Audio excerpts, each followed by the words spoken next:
Where all my Billy Clan members at? Watching for the days of fashion. Tuning in from day to day. Wondering what Billy doing next. Fashion, money, stakes, and stacks. Go get y'all a go, y'all back. It's the sixth day. The sixth day. The sixth day.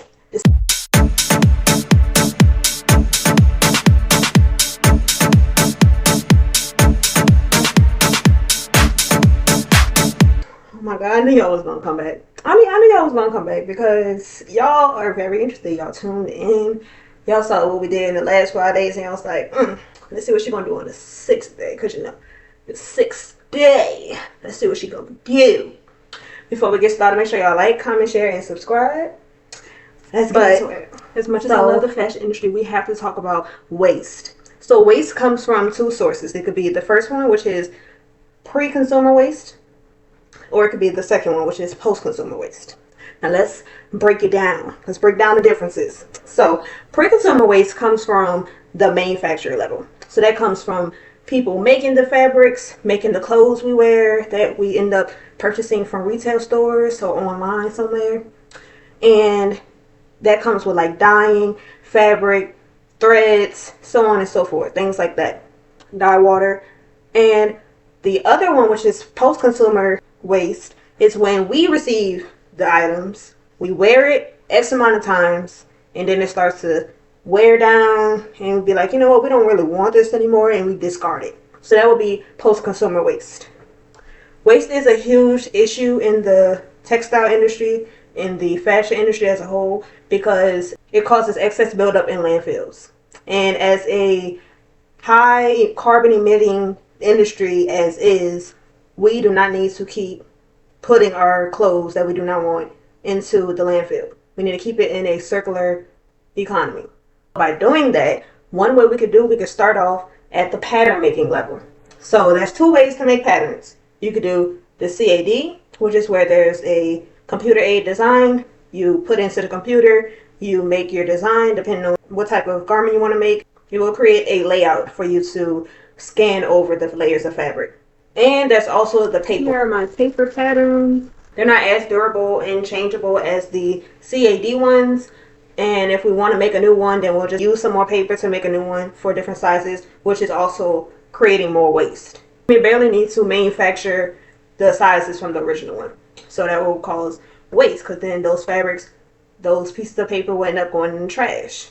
But we need to use it for a different reason. When we're talking about pattern making, it's really important that we get the sizes correctly, the measurements correct, and the whole silhouette and pieces that we need to make the desired effect for our clothes. Now, when you're draping, pattern making really is not important. You're draping, you're maneuvering and manipulating the fabric onto the mannequin, onto the dress form, and you're changing it and fixing it the way you want to, and then taking a pattern from that. But it's really just like a rough sketch of the item that you're making. So it's really important that you make sure you get everything together before you cut the fabric. If your patterns are not positioned correctly, that can also create some waste as well. So say for instance, we have one of those pieces of paper that I just had, one of those patterns that I just showed y'all. We have that, and we'll lay it down on yards of fabric, right? If I do not position it on the right one, so like say for instance, one of them has an indicator to let me know that I need to put it on the fold. If I put it just in the middle, cut it out, and then I realize at the end, oh, I was supposed to put it on the fold, but I cut it out in two pieces instead.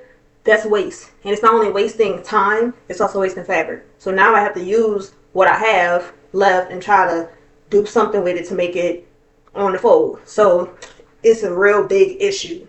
That's why the zero waste method is being introduced. It's a fairly new method, but it's not as widely used. It's still going to become a mainstream one.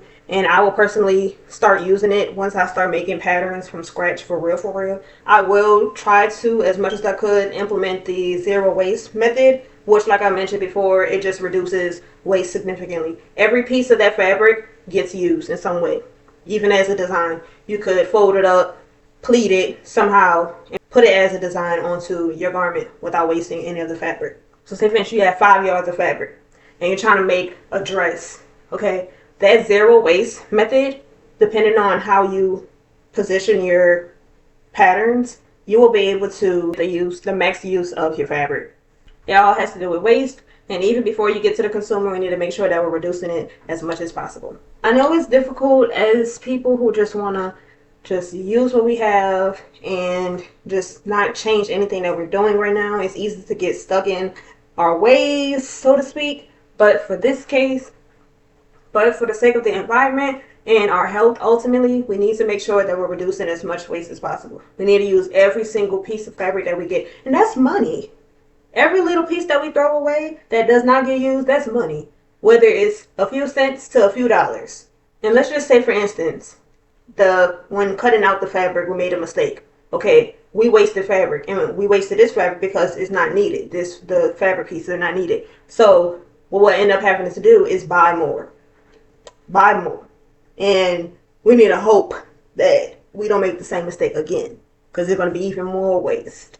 Of course, you can find different ways to use it, but we're talking about the industry and the mass production market. They're not trying to do all that. They're just trying to make as much as they can and get it out to the consumers, who will get out to these retailers so they can get out to the consumers as quick as possible. Thus, fast fashion. They're trying to do that. And fast fashion is also another issue. But we'll talk more about fast fashion in some more days to come. But right now, I just want to mention the fact that pattern making is very important. It's important when it comes to cutting out the fabric. It's important for fabric selection. That's another thing. Depending on what you want to make, depending on how you want it to look, fit, and how it just looks aesthetically overall and functionally, we need to make sure we choose the correct fabric. All right. When you choose the correct fabric, it allows pattern making to go smoother. You know how to position the fabric. You know how to position the pattern. You know where to position the pattern. And if you don't know those things, then it's going to be difficult for you to make sure you incorporate that zero waste method. Overall, pattern making is very fun. It's one of the most important parts of making clothing. And once you position the patterns correctly on your fabric, you will be able to move forward in a way that reduces waste and makes it much easier for you. Let's not forget the cleanup. When we're sewing, after we're done with a project, there may be some threads, some scraps of fabric that we have to clean up. Okay, that's fine. But it's important for us to make sure that what we get, especially like as beginner sewists or like hobbyists, you don't want to waste your money. You don't want to waste your money, and companies don't want to waste their money either. So you need to make sure that the way you make the pattern, the way you use the pattern, is used in a way that allows every single piece of fabric to get used.